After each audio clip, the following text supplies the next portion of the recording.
ओहो, रिफाइनरी लेना था, मिस हो गया। अरे यार, पीएसयू लेना था, वो भी मिस हो गया।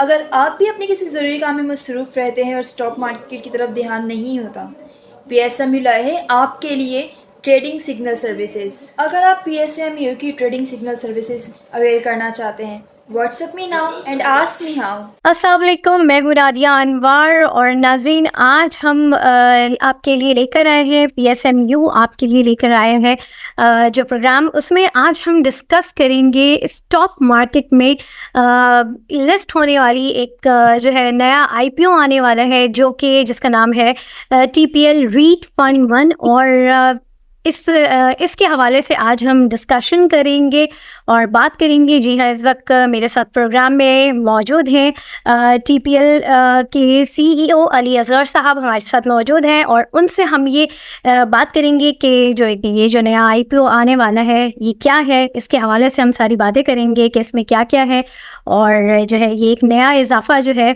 कितना जो है फ़ायदेमंद रहता है हमारे इन्वेस्टर्स के लिए। तो इन सारी बातों के ऊपर हम बात करेंगे। तो सबसे पहले उन्हें वेलकम करते हैं। अस्सलाम वालेकुम सर।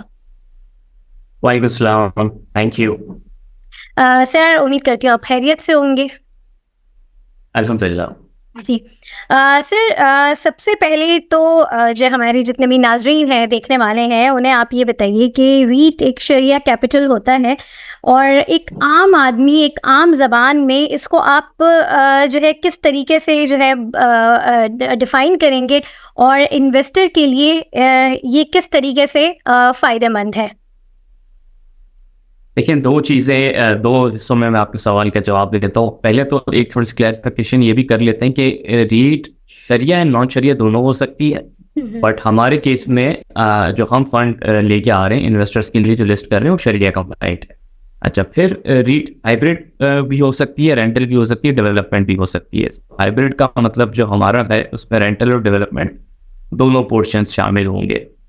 फिर इन आर पर्टिकुलर केस और इन इनके केस जनरली जो रेट है इन्वेस्टर के लिए, basically this is a pool of capital जिसके थ्रू इन्वेस्टर अपना पैसा पूल इन करके एक रियल एस्टेट इन्वेस्टमेंट का फ्लेवर ले सकते हैं। अदरवाइज रियल एस्टेट मैं आपको बताता चलूँ कि एक बड़ा कैपिटल इंटेंसिव काम है।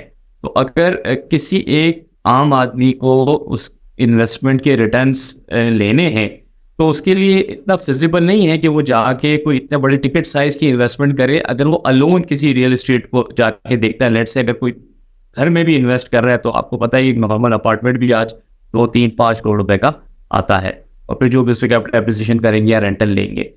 जबकि इंस्ट्रूमेंट्स लाइक रीट जो दुनिया में एक काफ़ी हद तक मतलब है, 1960 से है, अवेलेबल है पाकिस्तान में यूज। तो उसमें आप एक नॉर्मल 500 यूनिट्स लेके, वो 500 यूनिट्स मिसाल देते हैं कि 10 रुपये का 5,000 रुपये से भी आप उस इन्वेस्टमेंट का फ्लेवर ले सकते हैं। फिर प्लस अगर आप इस राउट से आते हैं रियल एस्टेट इन्वेस्टमेंट ट्रस्ट के यूनिट से, तो इन्वेस्टमेंट आपकी सिक्योर भी है, रेगुलेटेड भी है, डाइवर्सिफाइड भी आप कर सकते हैं। अदरवाइज अगर आप वैसे डाइवर्सिफाई करने जाएंगे, जैसे मैंने बताया कि एक ही स्मॉल टिकट साइज में 3 से 5 करोड़ रुपए है, तो 2, 3, 4 एसेट्स लेंगे तो it's 10, 15 crore rupee proposition, which is not available for any normal investor or any mid-size or small-size investor. तो रीट आपको ये बेनिफिट बेसिकली देता है। सही। अच्छा सर, आपने जैसे हाइब्रिड के हवाले से जो है बात की, तो हमने आज तक हाइब्रिड कार के हवाले से तो सुना है। ये हाइब्रिड आपका ये प्रोजेक्ट है, थोड़ा सा एक आम जबान में आम लोगों को बताइए कि ये हाइब्रिड प्रोजेक्ट क्या है।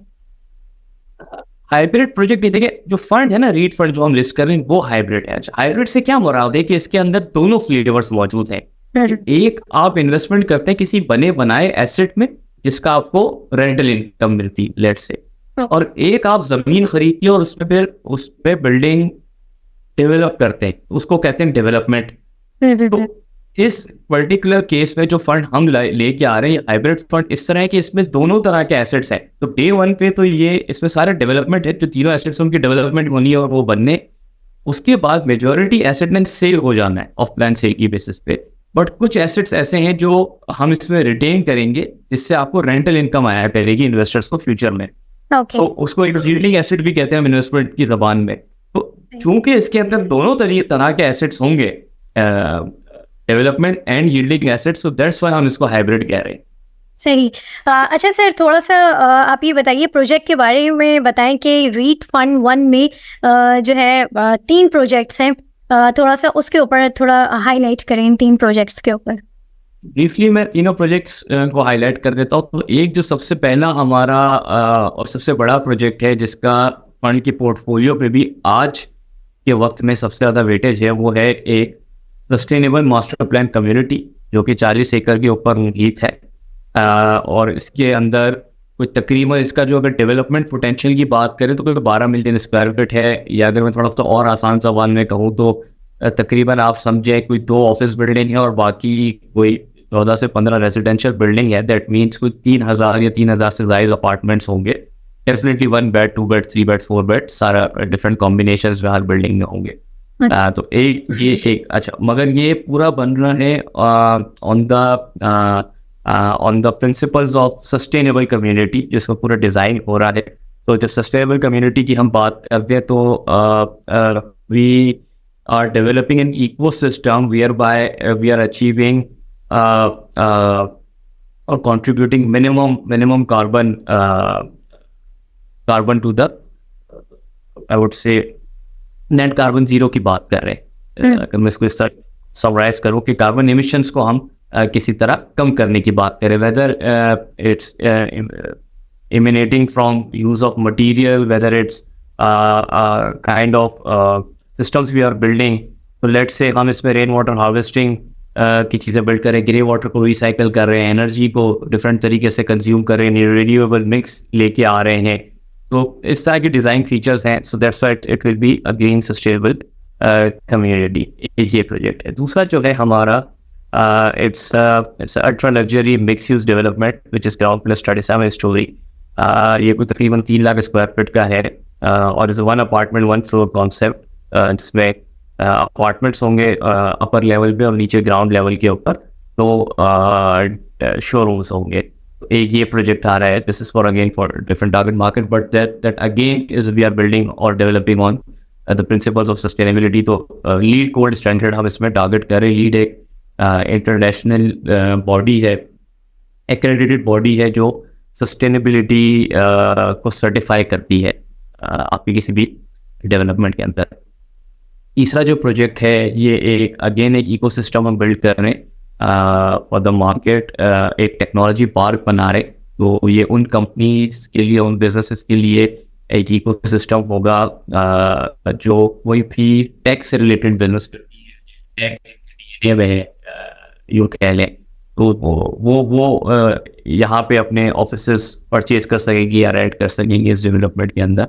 और यहाँ एक उनको आफ्टर STZA अप्रूवल, STZA एक स्पेशल टेक्नोलॉजीज अथॉरिटी गवर्नमेंट ने बनाई है, उनके अप्रूवल के बाद यहाँ जो आपके बिजनेसेस होते हैं उनको 10 ईयर टैक्स हॉलीडे दिया जाता है।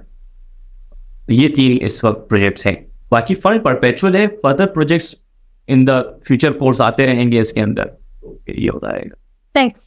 अच्छा सर, इसमें आपने जैसे कहा कि थोड़ा सा एनवायरमेंटल फ्रेंडली भी चीज़ें हैं, तो थोड़ा सा आप हमारे नाज़रीन को बताइए कि ये लीड ग्रीन के साथ क्या एसोसिएशन है और ये क्या काम करता है, थोड़ा इस हवाले से भी आप हमें बताएं। लीड ग्रीन एक इंडिपेंडेंट बॉडी है दुनिया की जो सर्टिफाई करती है किसी भी प्रोजेक्ट को कि वो किस हद तक ग्रीन है। आसान फहम जबान में अगर हम बात करें कितने भी ग्रीन फीचर्स हैं, तो वो आपके डिज़ाइन को एज ए इंडिपेंडेंटली ऑडिट करते हैं और फिर उसके बाद उसको एंड तक आपने आज एक डिज़ाइन उनसे ऑडिट करवाया कि जी ये मेरे डिज़ाइन के फीचर्स और ये मैं डेवलपमेंट कर रहा हूँ, फिर वो टिल कंप्लीशन उसको मॉनिटर करते हैं और फिर आपको एक रेटिंग असाइन करते हैं कि आप सिल्वर हैं, गोल्ड स्टैंडर्ड पे हैं या प्लेटिनम स्टैंडर्ड पे हैं। अभी जो हमारे एक प्रोजेक्ट को लीड गोल्ड की रेटिंग असाइन हो चुकी है और दूसरे में भी हम बाकी 2 में भी लीड गोल्ड के ऊपर ही प्रिंसिपल्स पे डिज़ाइन कर रहे हैं और उम्मीद कर रहे हैं कि वही रेटिंग इंशाल्लाह हम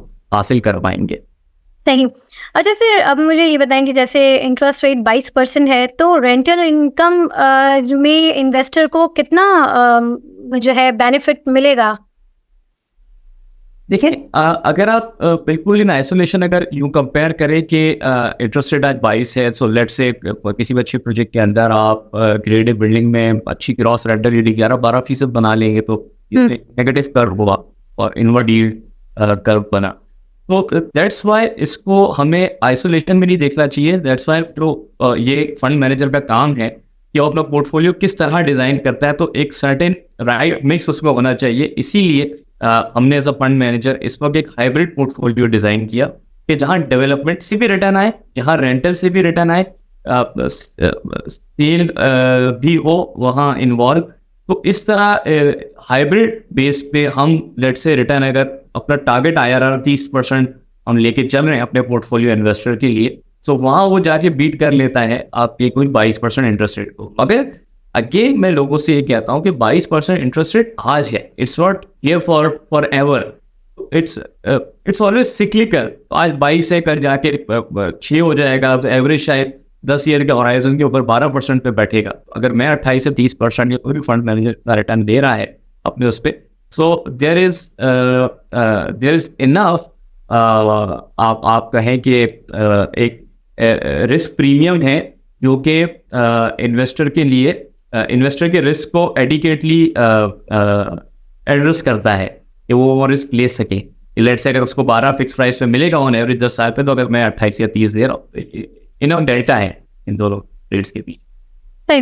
अच्छा सर, अब ये बताएं कि जैसे TPL रीट फंड 138% होल्डिंग है, तो इससे TPL प्रॉपर्टी को क्या फ़ायदा होगा? देखिए TPL प्रॉपर्टीज की ये एक स्ट्रेटेजिक होल्डिंग है, 38% एक लॉन्ग टर्म होल्डिंग है रीट फंड 1 के अंदर।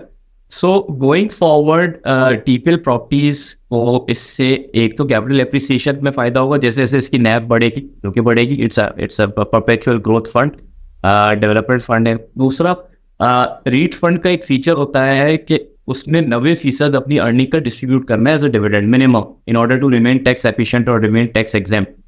तो after initial gestation period every year TPL properties को रीट फंड से डिविडेंड आया करेगा। तो ये इन्वेस्टमेंट TPL प्रॉपर्टीज की दोनों एंगल से, कैपिटल एप्रिसिएशन पर्सपेक्टिव से भी और डिविडेंड यील्डिंग पर्सपेक्टिव से भी एक फॉरवर्ड लुकिंग ग्रोइंग इन्वेस्टमेंट है और यील्डिंग इन्वेस्टमेंट। सही। जी, बहुत शुक्रिया अली अजहर साहब आपका कि आपने जो है इस के लिए टाइम निकाला, और जो है अभी जो IPO आने वाला है उसके हवाले से हमने जो हमारे नाजरीन जानना चाह रहे थे उसके हवाले से आपने बात की। और नाजरीन, ये प्रोजेक्ट ऐसा है कि जो है इसकी जितनी जितना इसको अप्रिशिएट किया जाए वो कम है, क्योंकि इसमें सबसे जो एक अहम चीज़ है कि वो ये शरिया कॉम्प्लाइंट है, जो बहुत सारे लोग जो चाहते हैं कि उनकी इन्वेस्टमेंट जो है वो सूद से पाक हो। और साथ में जो एक बहुत ही अहम बात जो इस पूरे इन तीनों प्रोजेक्ट्स में वो है एनवायरमेंटल फ्रेंडली, यानी कि जो है इस चीज़ का बहुत ख्याल किया गया है कि एनवायरमेंटल फ्रेंडली हो। तो यहाँ होप फॉर द बेस्ट कि ये आने वाले वक्त में सबके लिए ये एक बहुत ही मुनाफा बख्श किस्म का जो है एक इन्वेस्टमेंट हो, ये प्रोजेक्ट रहे। और इसी के साथ ही नाजरीन, मैं इजाज़त चाहूँगी और इंशाल्लाह आपसे फिर मुलाकात होगी। तब तक के लिए अल्लाह हाफ़िज़।